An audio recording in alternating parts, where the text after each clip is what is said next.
These are my albino cockatiels.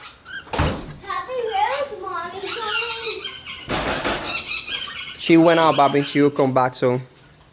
I have a few pairs here. These are all new pairs that I put together.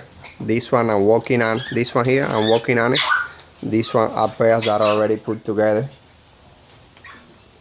But this one here is my favorite pair.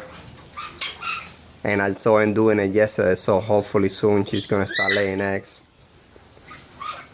And he's a baby, the first baby.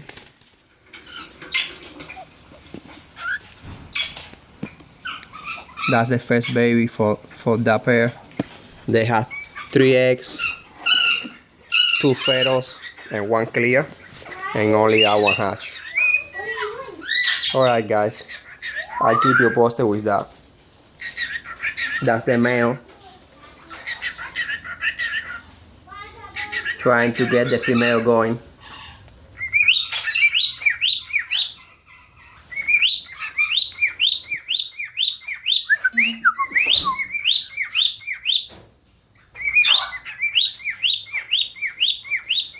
Alright, I'll keep you guys posted with that.